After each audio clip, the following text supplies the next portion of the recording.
That's very kind. Thank you very much.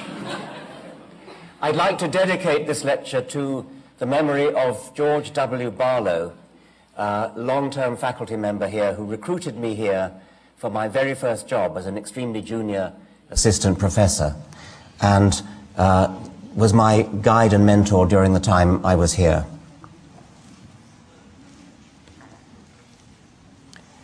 Can I begin with a little bit of research? The website in the middle there, richarddawkins.net, could I just have a show of hands for the number of people who've been there? Okay. Thank you, all right, that's fine, thank you very much.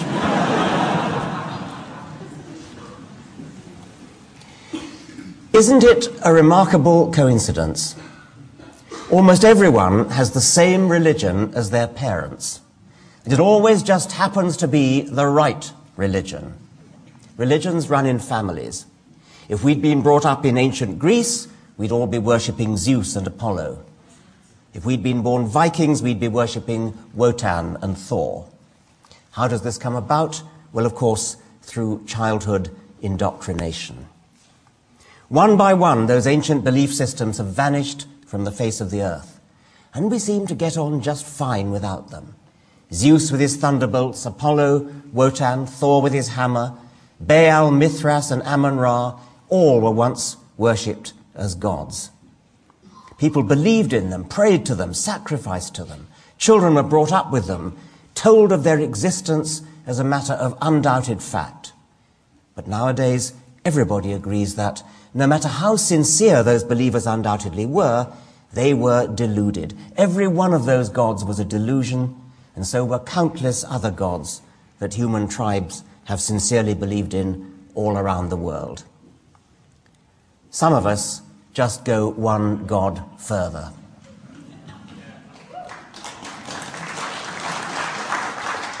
My book is called The God Delusion, and I need to make it clear that the God I'm talking about is a personal, intelligent, creative being, like Yahweh, Allah, Baal, Wotan, Zeus, or Lord Krishna. But if by God you mean nature, goodness, the universe, the laws of physics, the spirit of humanity, or Planck's constant, we're going to be talking at cross purposes. An American student asked her professor whether he had a view about me. Sure, he replied, he's positive science is incompatible with religion, but he waxes ecstatic about nature and the universe. To me, that is religion. Well, if that's what you choose to mean by religion, fine, that makes me a very religious man. But if your God is a being who designs universes, listens to prayers, forgives sins, wreaks miracles, reads your thoughts, cares about your welfare or your sex life, and raises you from the dead, then you're unlikely to be satisfied. As the distinguished American physicist Steven Weinberg said, if you want to say that God is energy, then you can find God in a lump of coal.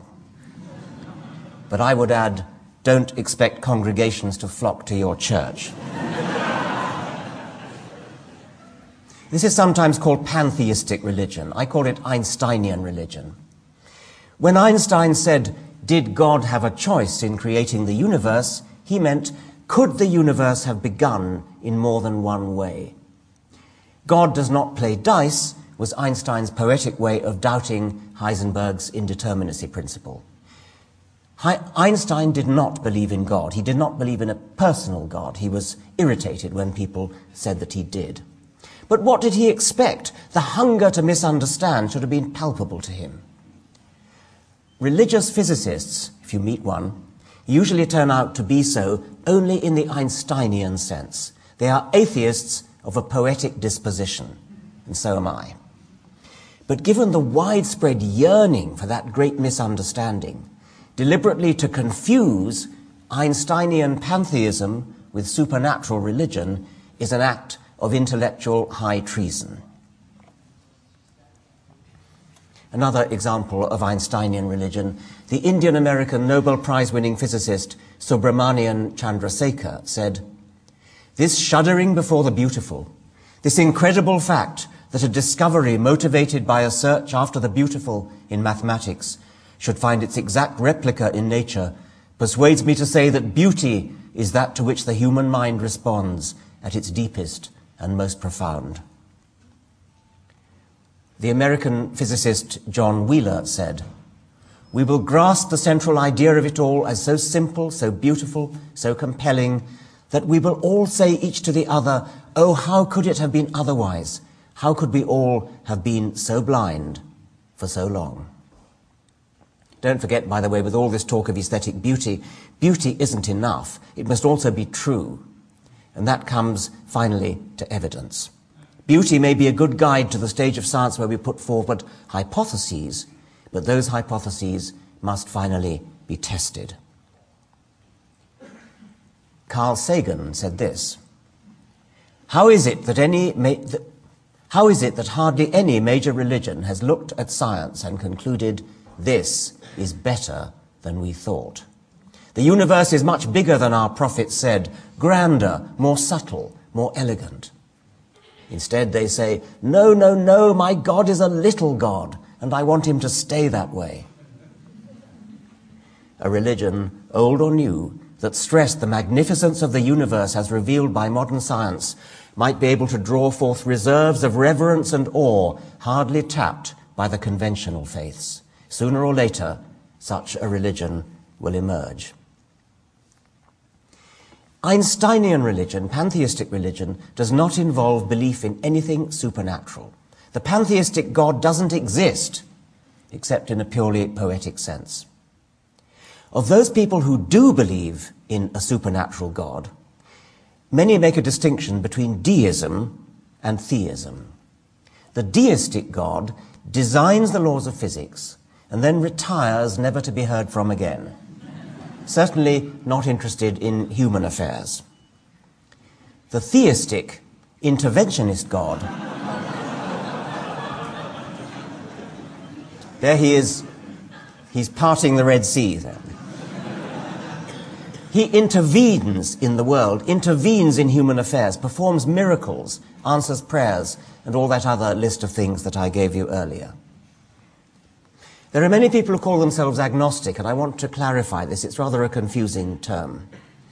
I put up here a scale of religiosity from 1 to 7, where 1 is, I know there is a God, and 7 is, I know there is no God, and we've got a scale of intermediate agnostic positions in between. 4 is exactly 50%. Number 4, agnostic, believes that the probability of God existing and not existing is exactly equal. Number 2 is, I don't exactly know there's a God, but I have a very high probability, I believe in a very high probability of there being a God. I'm a de facto theist. I can't know for certain, but I strongly believe in God and live my life on the assumption that he's there. A number 6, at the other end, is somebody who believes there's a very low probability of God existing, but still not quite 0. I'm a de facto atheist. I can't know for certain, but I think God is very improbable, and I live my life on the assumption that he isn't there. I'm a number 6. I'm an agnostic, but with the same level of belief in God as I have belief in fairies or unicorns. Bertrand Russell illustrated this with his parable of the celestial teapot. He pointed out that it is impossible to disprove the hypothesis that there is a china teapot in orbit around Earth, or around the Sun, between the orbits of Earth and Mars. We therefore all have to be agnostic about the teapot theory, but in practice we are all a-teapotists.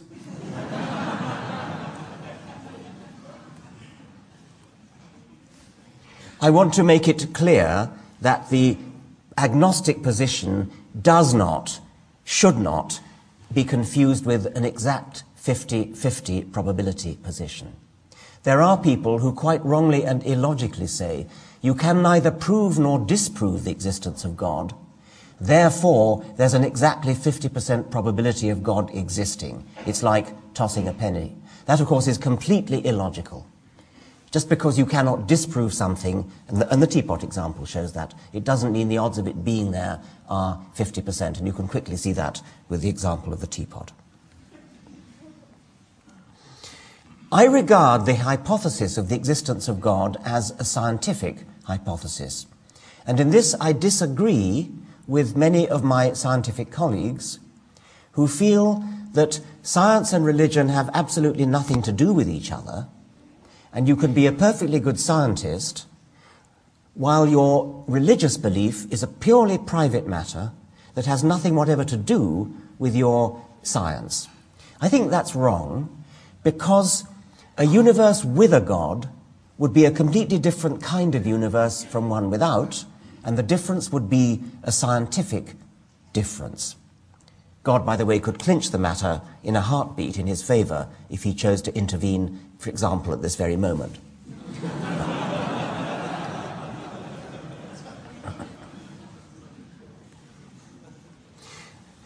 The only one of the traditional arguments for God that is still widely used today is the teleological argument, sometimes called the argument from design.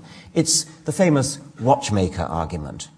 Surely one of the most superficially plausible bad arguments ever discovered. And it's rediscovered by just about everybody until they learn the logical fallacy of it and/or they learn Darwin's brilliant alternative. In the familiar world of human artifacts, things like watches, computers, complicated things that look designed are designed. To naive observers, it seems to follow that similarly complicated things in the natural world that look designed, things like eyes and hearts, are designed too. This is not just a bad argument by analogy, it's a bad argument by statistical reasoning as well. It's fallacious, but it carries an illusion of plausibility. If you randomly scramble the fragments of an eye or a heart 1,000,000 times, you probably won't hit on one that can see or pump. This demonstrates that such devices could not have been put together by chance, by random chance. And there are many people who think that the only alternative to random chance is design, because of the lamentable scientific education of most British and American students.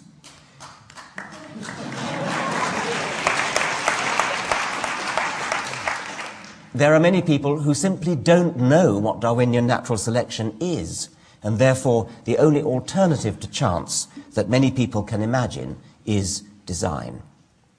The English astronomer Sir Fred Hoyle dramatized his own version of that misunderstanding. He suggested that a hurricane blowing through a junkyard would be as likely to assemble by luck a Boeing 747 as that natural selection could put together life as we know it. Even before Darwin came along and gave us the answer, the impotence of the argument from design was glaring. How could it ever have been a good idea to postulate as an explanation for the existence of complex, improbable things a designer who would have to be even more complex and improbable than that which he's being invoked to explain? The entire argument is an obvious logical non-starter, as the great philosopher David Hume realized before Darwin was born. But what Hume didn't know was this supremely elegant alternative to both chance and design that Darwin was to give to us. Natural selection is so stunningly powerful and elegant. It not only explains the whole of life, it raises our consciousness and boosts our confidence in science's future ability to explain probably everything else. Essentially, what's wrong with creationism, stroke intelligent design, there's no difference, by the way, is that it is what the philosopher Daniel Dennett calls a skyhook. A skyhook is a great hand that comes out of the sky, unexplained, and starts manipulating things in the world. And superficially, it looks as though this great hand is explaining something. But of course it explains nothing, because it lacks an explanation itself. That's a skyhook. The opposite of a skyhook is a crane. A crane really does do explanatory work. Natural selection is the crane par excellence. Natural selection is cumulative. It starts from simple beginnings and works up by gradual degrees, incremental degrees, to the prodigious heights of complexity and improbability that we see in the living world. Here's a couple of examples of the products of natural selection, of the great crane of cumulative natural selection. On the right is a rose thorn, an adaptation by roses to avoid being eaten, and that thorn has been carved and shaped by natural selection over many generations. On the left, those are not rose thorns, those are bugs. They too have been carved and shaped by natural selection into the shape of a rose thorn as protection against their own predators. Natural selection is not just an alternative to chance, it's the only ultimate alternative to chance that's ever been suggested. Design is a workable alternative, but only in the short term, because you still have to explain where the designer came from. Francis Crick and Leslie Orgel, distinguished molecular biologists, once playfully speculated that life on this planet may indeed have been designed. This is their theory of directed panspermia, whereby an alien intelligence from outer space seeded our planet with a rocket in whose nose cone were bacteria. And that's where all of life sprang from. They didn't really believe that, but they put it forward as an interesting hypothesis. It's interesting from my point of view because I see nothing wrong with it. It could be right. It seems to be very unlikely, but it could be right. But whatever else you can say, it cannot be the ultimate explanation, because you still have to explain where the alien intelligences from outer space came from. Sooner or later, that regress has got to be terminated. If the aliens from outer space were themselves seeded by another rocket from a different planet, you still haven't solved the problem. Finally, you've got to terminate the regress by postulating a crane instead of a skyhook. And the obvious crane would be evolution by natural selection. The logic of creationist arguments is always the same. Some natural phenomenon is too statistically improbable, too complex, too beautiful, too awe-inspiring to have come into existence by chance. Design is the only alternative to chance that the author can imagine. Therefore, design must have done it. And science's answer to this faulty logic is also always the same. Design is not the only alternative to chance. Natural selection is a better alternative. Notice what rotten logic it is. We have theory A and theory B. Theory A is supported by loads of evidence. Theory B is supported by no evidence at all. Now here's the key step in the argument. 4. I can't understand how theory A explains phenomenon X. Therefore, theory B must be right.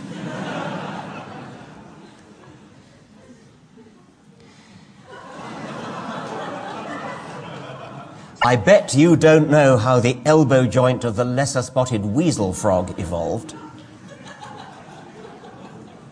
You don't? Right then, God did it.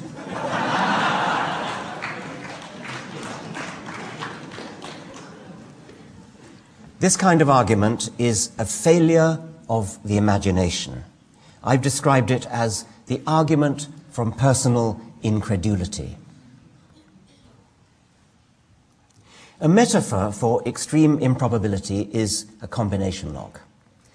A very good, high-quality combination lock of the kind that they put on bank vaults.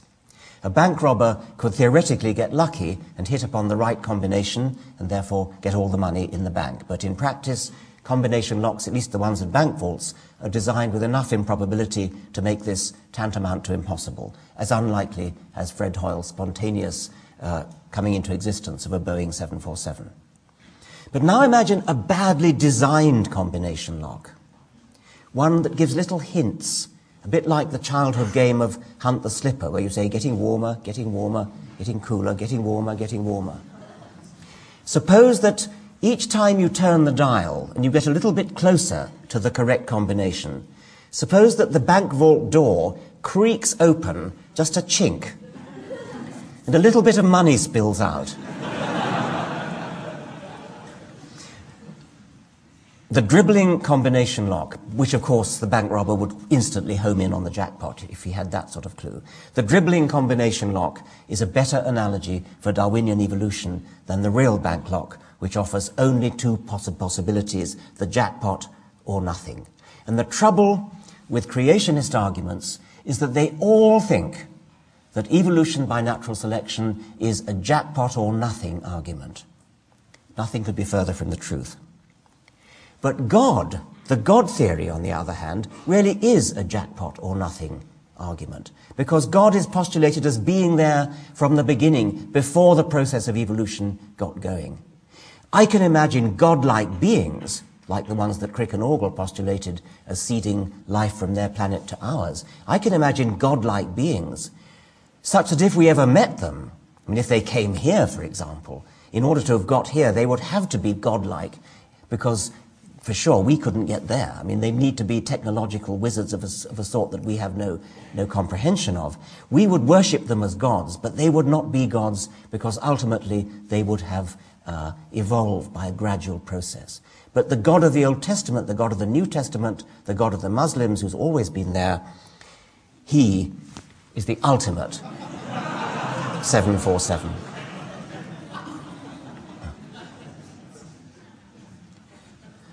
Well, why not teach the controversy?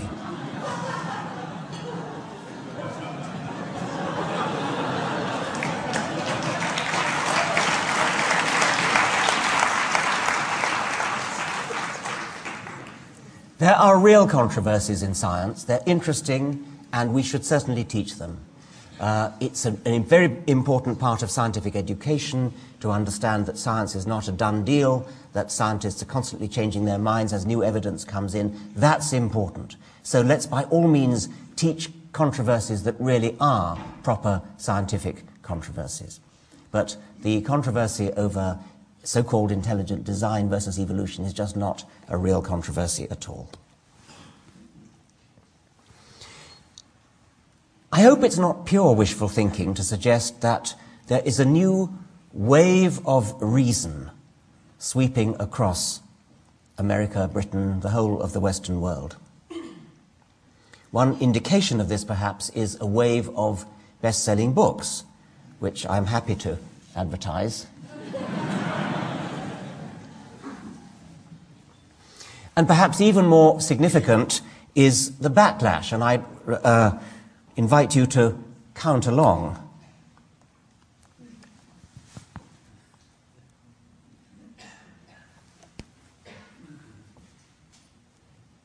3, 4, 5, 6, 7, 8, 9, 10, 11, 12, 13, 14, 15, 16, 17, 18, 19, 20. The flea illusion you will of course recognize from W.B. Yeats, but was there ever dog that praised his fleas? Hence the flea powder that just got rid of that. And a nice little afterthought.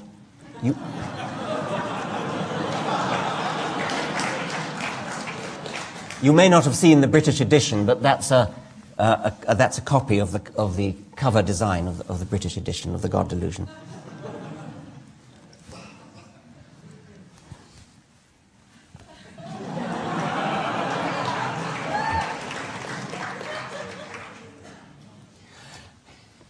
I'm not trying in this lecture to teach facts, and I'm certainly not trying to indoctrinate.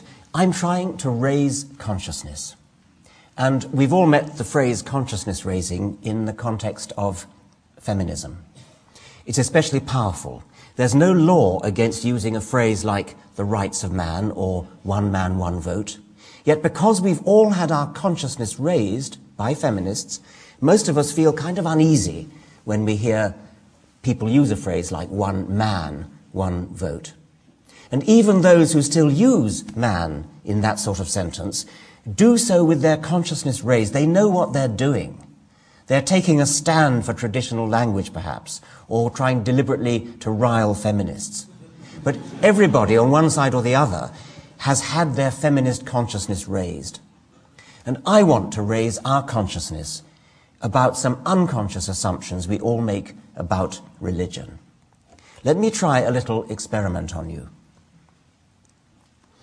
At Christmas time one year, my newspaper in Britain, The Independent, was looking for a seasonal picture, and they found a heartwarmingly ecumenical one at a school nativity play.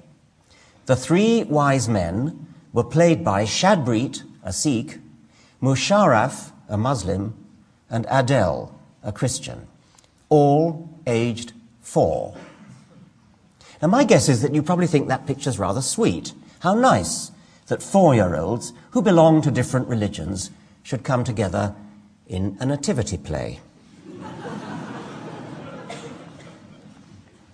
Now suppose the caption said this: Shadbreet, a socialist, Musharraf, a conservative, and Adele, a liberal, all aged 4.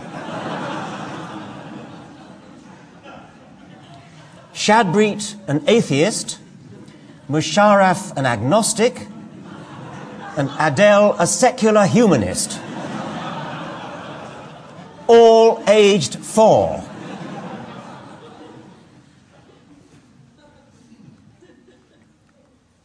I'm trying to raise consciousness. I hope that that series of 3 slides has raised your consciousness. I hope that every time from now on you hear anybody talking about, say, a Catholic child, or a Protestant child, or a Muslim child, you will protest. You will say, you wouldn't talk about a postmodernist child, or a Keynesian child, or a Hayekian monetarist child. There is no such thing as a Catholic child. There's only a child of Catholic parents. There's no such thing as a Protestant child. Only a child of Protestant parents. There's no such thing as a Muslim child. Only a child of Muslim parents.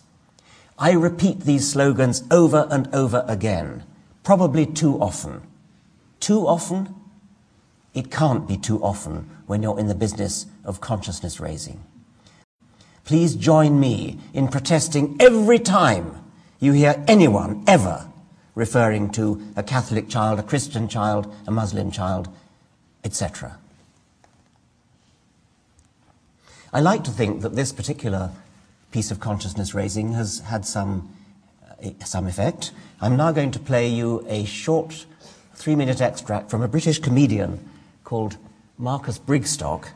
And it's quite funny. I hope you don't mind I hope you don't take offence too. At the end of this monologue, somebody's put sort of pictures onto it as well. I think it must originally have been on radio. At the end, I hope you'll get the same consciousness raising point that I've just made. So I'll start I hope the sound will come through. I'd like to start this week with a request, and this one goes out to the followers of the 3 Abrahamic religions, to the Muslims, Christians and Jews. It's just a little thing really, but do you think that when you've finished smashing up the world and blowing each other to bits and demanding special privileges while you do it, do you think that maybe the rest of us could sort of have our planet back? I wouldn't ask, but the thing is, I'm starting to think there must be something written in the special books each of you so enjoy referring to that tells you it's all right to behave like precious, petulant, pugnacious pricks. Forgive the alliteration, but your persistent power-mad punch-ups are pissing me off. It's mainly the extremists, obviously, but not exclusively. It's a lot of mainstreamers as well. Let me give you an example of what I'm talking about, okay? Muslims. Listen up, my bearded and veily friends. Calm down, okay? Stop blowing stuff up. Not everything that's said about you is an attack on the Prophet Muhammad and Allah that needs to end in the infidel being destroyed. Have a cup of tea, put on a Cat Stevens record, sit down and chill out. I mean, seriously, what's wrong with a strongly worded letter to the Times? Christians, you and your churches don't get to be millionaires while other people have nothing at all. They're your bloody rules. Either stick to them or abandon the faith. And stop persecuting and killing people you judge to be immoral. Oh, and stop pretending you're celibate as a cover-up for being a gay or a nonce. Right, that's 2 ticked off. Jews. I know you're God's chosen people and the rest of us are just whatever, but when Israel behaves like a violent psychopathic bully and someone mentions it, that doesn't make them anti-Semitic. And for the record, your troubled history is not a license to act with impunity now. So, when the letters come, and I'm guessing they will, I can guarantee that each one of those faiths will be utterly convinced that I've singled them out for special criticism. Why did it have to be us? Islam is a peaceful faith. I don't see what's wrong with being Christian. We're a peaceful, loving faith. How dare you, after all we've been through? We Jews know how terrible violence can be. You see, all of them will be convinced that they're the ones being picked on. The Abrahamic faiths are like Scousers. They're always convinced they're a bit harder than everyone else. Right, and why is it that all of these faiths claim to be peaceful when even the most fleeting glance at a history of warfare will tell you otherwise? The relationship between religion and warfare is very similar to the relationship between ant and deck. You could have one without the other, but I'm not sure anyone would see the point. I wouldn't actually like it, but it would at least be refreshing to hear one of them come out and say, Oh, our faith's violent as you like. We'll have a scrap, us lot, we do. Honestly, our special book says fight, fight, kill, maim, fight, smash, destroy, fight, murder, kill, and fight. That's why I signed up, to be honest. I'm a bit naughty, know what I mean? But no, all of them claim to be peaceful religions. Yeah, peaceful right up to the point where someone takes something they think is theirs, or says the wrong thing, or looks at them funny, then it's fighty, smashy, kicky, punchy all the way. I know this will upset a lot of people, and frankly, I don't care. I'm getting so sick of religious people screwing it up for the rest of us.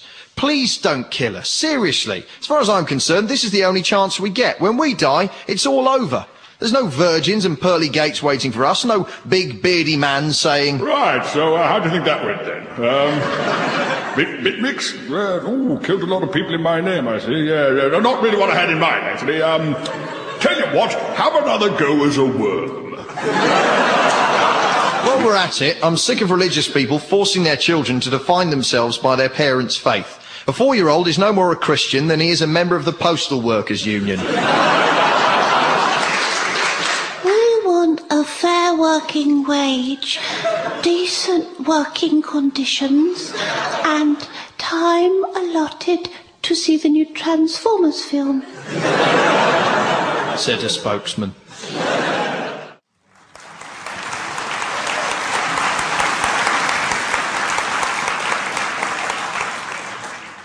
Another piece of consciousness raising.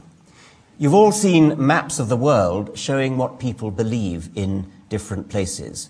In the blue area, they're Catholic. In the red area, they're Protestant. In the orange area, they're Eastern Orthodox. In the green area, they're Sunni, Muslim, and so on. And we all take that perfectly for granted. It seems entirely natural that people's opinions about the cosmos, about morality, about humanity, should depend upon the accident of geography where they happen to have been born. Suppose scientists worked like that. Take a difficult and interesting scientific issue. Take, for example, the question of what made the dinosaurs go extinct. Was it an asteroid hitting the Earth? Was it a comet? Was it the rise of the mammals? Was it a plague of viruses? All these different theories have something going for them. In the blue area, the scientists all believe that it was a meteorite. In the red area, they believe it was a comet. In the orange area, a virus plague. In the green area, the eggs of the dinosaurs were all eaten, etc. I hope yet again to have raised consciousness. We all take for granted that it's okay for religion to be distributed geographically in that kind of way. And yet we immediately see, when I show you a map like this, how totally ridiculous that is. Why do we all accept it as though it were natural and sensible and the way things should be? Here's another exercise in consciousness raising, again using the example of the scientific controversy over what made the dinosaurs go extinct. The Quarterly Review of Biology is a journal in which biologists publish their findings, their research. I have edited an imaginary spoof issue of the Quarterly Review of Biology devoted, as they sometimes are, to a particular topic, namely the topic, did an asteroid kill the dinosaurs? The first paper would be a perfectly respectable and normal scientific paper.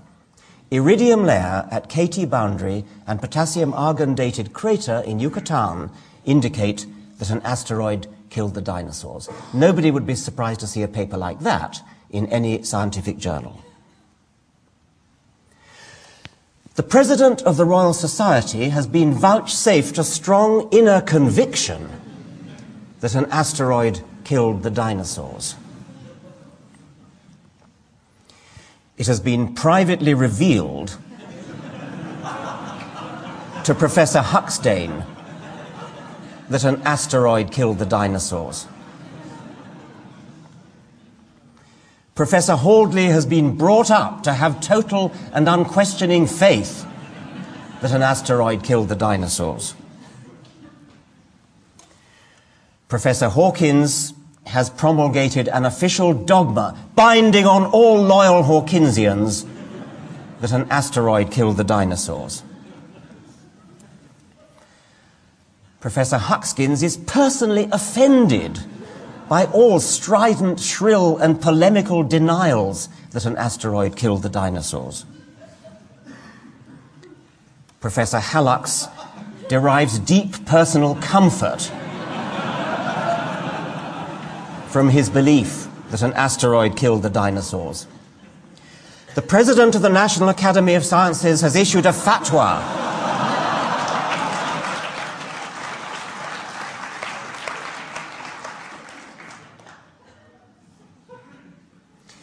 I'm now going to switch gears and look at a couple of criticisms that the hardback God Delusion encountered. And I've mentioned these in the preface to the paperback, which is now just out. Interestingly, some of the strongest criticisms came from atheists who, although they don't believe themselves, believe in belief, as the philosopher Dan Dennett puts it.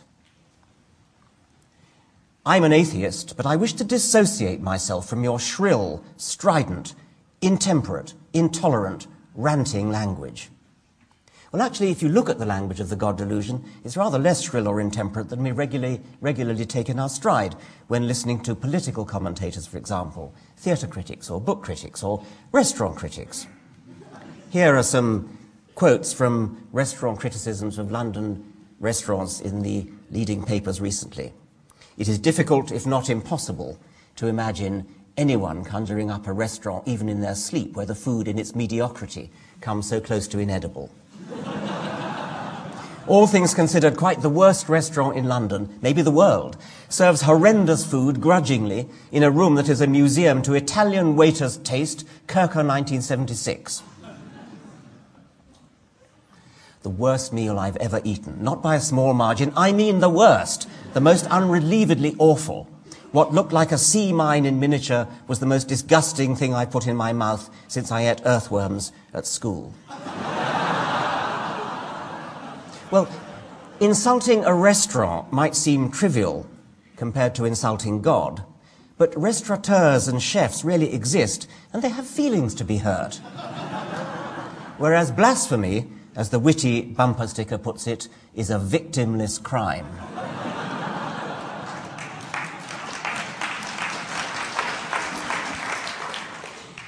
Another example. In 1915, the British Member of Parliament Horatio Bottomley recommended that after the war, if by chance you should discover one day in a restaurant you were being served by a German waiter, you will throw the soup in his foul face. If you find yourself sitting at the side of a German clerk, you will spill the inkpot over his foul head. Now that's strident and intolerant, and I should have thought ridiculous and ineffective as rhetoric, even in its own time. The British literary critic Terry Eagleton, described the late Kingsley Amis, extremely distinguished novelist, as a racist, anti-Semitic bore, a drink-sodden, self-hating reviler of women, gays, and liberals. Well, I think that compares fairly well with my own beginning of chapter 2 of the God Delusion, which is the passage most often quoted as strident or shrill. The God of the Old Testament is arguably the most unpleasant character in all fiction. Jealous and proud of it, a petty, unjust, unforgiving control freak, a vindictive, bloodthirsty ethnic cleanser, a misogynistic, homophobic, racist, infanticidal, genocidal, filicidal, pestilential, megalomaniacal, sadomasochistic, capriciously malevolent bully.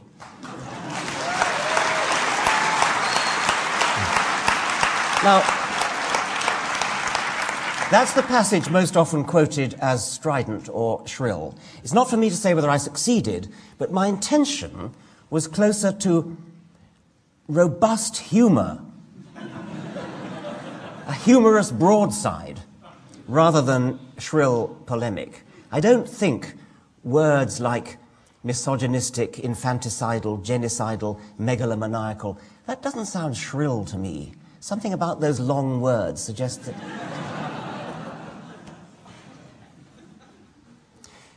My wife Lala and I do a sort of double act reading from my books when they're published. And one of the things you have to do in order to warm an audience up is to get them laughing early. And so with each book we try to pick a humorous passage near the beginning, and we always pick that passage for the God Delusion. It sort of gets a laugh. As this one is another one, which at least was my intention to be humorous, about Our Lady of Fatima. There you see some typical examples of Catholic kitsch.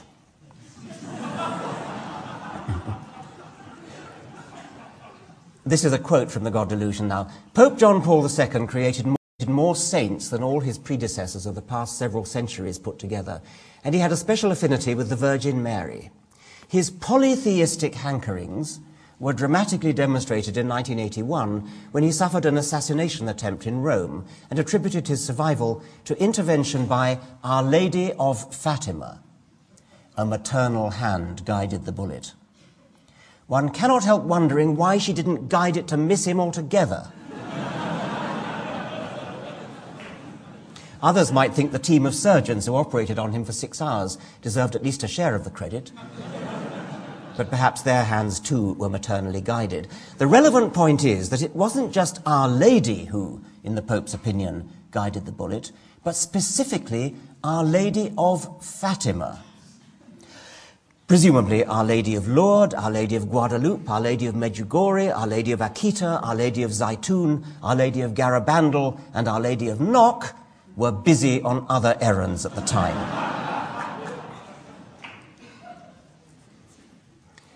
I think that's quite funny too. Pure Monty Python. Nevertheless, it's quite true that many people do feel very strongly about their faith and very offended if you insult it. We've come to expect never to be offended. What you say is offensive to me.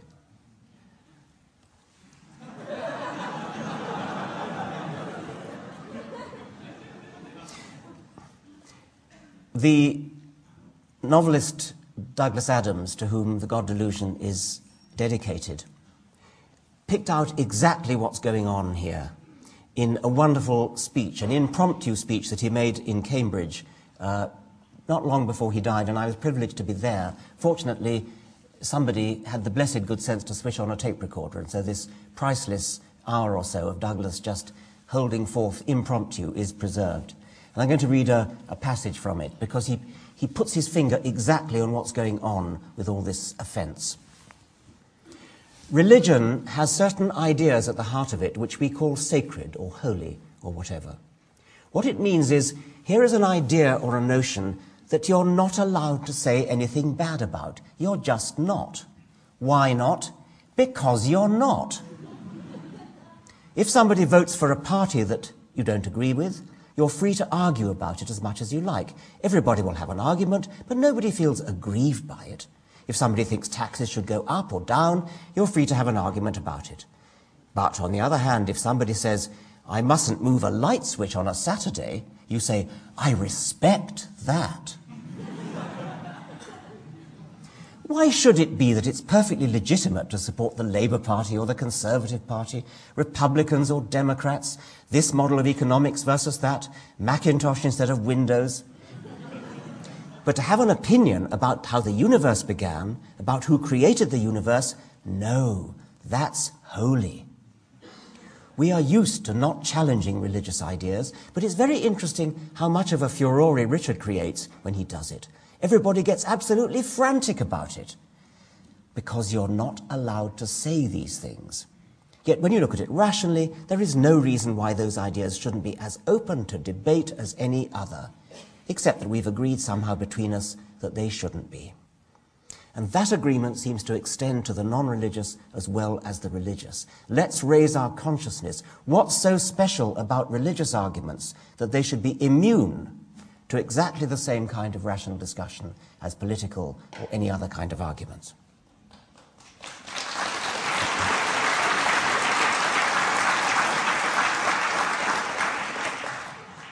I'm offended by some things. I'm offended by chewing gum. I'm offended by backwards-pointing baseball hats. But I don't try to get a version of the blasphemy law passed to prevent people chewing gum or reversing their cap. So what if I'm offended? So what if my feelings are hurt? Does that give me the right to prevent others from expressing their opinions? However, is there a time when it is right to be offended? I think so, yes. We should be offended when children are denied a proper education.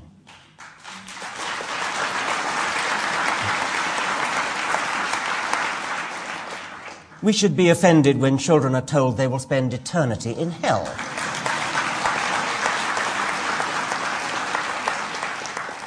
We should be offended when medical science, for example, stem cell research, is compromised by... Compromised, I should say, by the bigoted opinions of powerful and, above all, well-financed ignoramuses.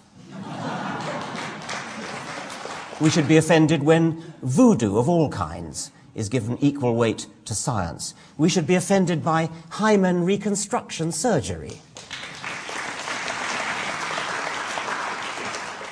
We should be offended by female circumcision, euphemism for genital mutilation.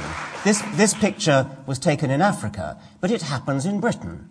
I had a long conversation with a school's inspector from London, and she told me it's common.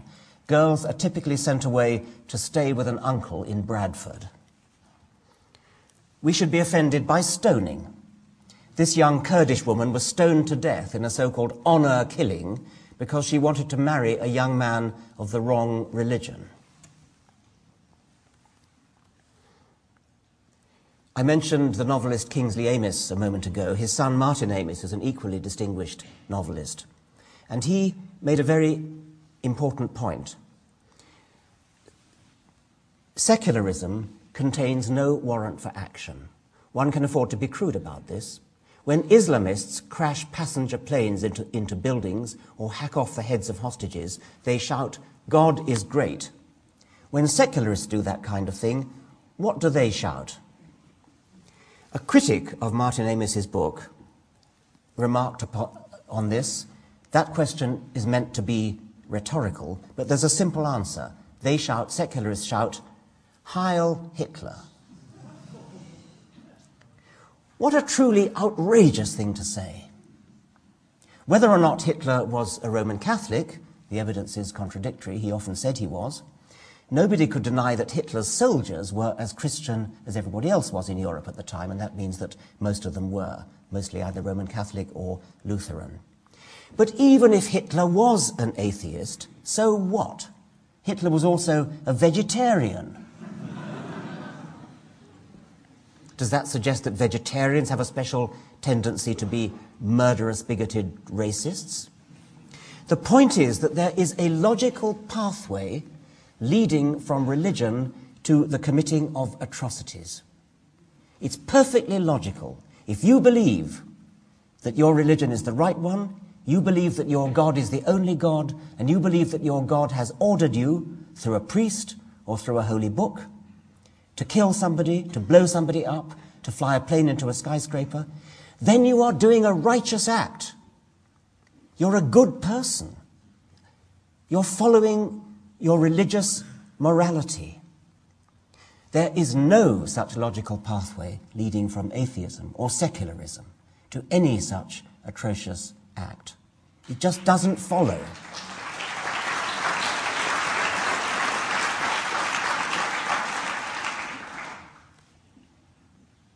Now, it's sometimes said that humans need religion, even if it isn't true. They need the comfort of religion. I think there's something rather patronizing about that, rather condescending about it, but that's what people say. Often atheists say it. Of course, you and I are too intelligent to need religion. But what about all those poor people out there who need the comfort of religion?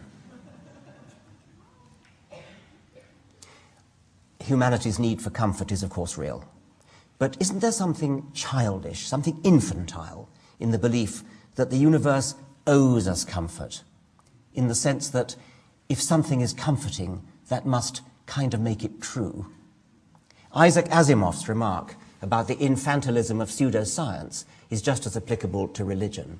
He said, "Inspect every piece of pseudoscience, and you will find a security blanket, a thumb to suck, a skirt to hold." And it is astonishing how many people are unable to understand that X is comforting does not imply X is true.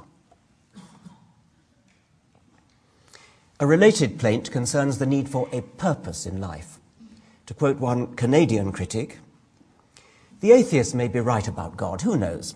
But God or no God, it's clear that something in the human soul requires a belief that life has a purpose that transcends the material plane.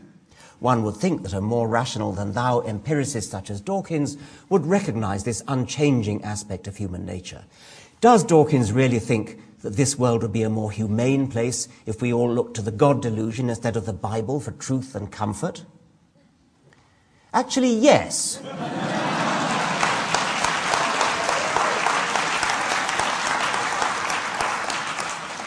Since you mention humane, yes, I do. But I must repeat yet again that the consolation content of a belief does not raise its truth value.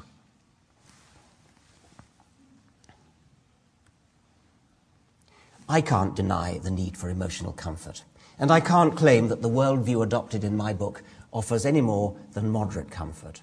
If you're afraid of death, for example, you might superficially think that a priest who tells you that you're not really going to die would be more comforting than a scientist who tells you it is highly implausible that our individuality could survive the decay of our brains.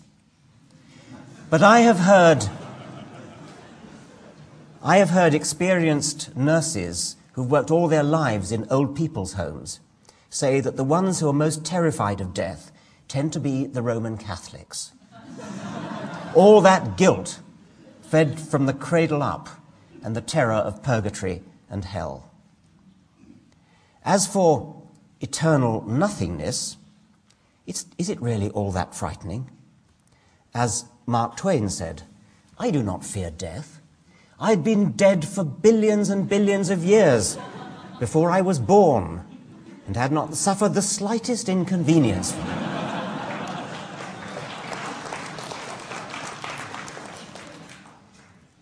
In any case, I don't think I've ever met anyone at a funeral who dissents from the view, my view, that the non-religious parts, the eulogies, the deceased's favourite poems or music, those non-religious parts are always more moving than the prayers. I want to end by reading the opening lines of a previous book of mine, Unweaving the Rainbow. These are lines that I've long earmarked for my own funeral. "We are going to die, and that makes us the lucky ones. Most people are never going to die because they're never going to be born. The potential people who could have been here in my place but who will in fact never see the light of day, outnumber the sand grains of Sahara. Certainly those unborn ghosts include greater poets than Keats, scientists greater than Newton. We know this because the set of possible people allowed by our DNA so massively outnumbers the set of actual people. In the teeth of these stupefying odds, it is you and I, in our ordinariness, that are here. We privileged few who won the lottery of birth against all odds, how dare we whine at our inevitable return to that prior state from which the vast majority have never stirred? Thank you very much.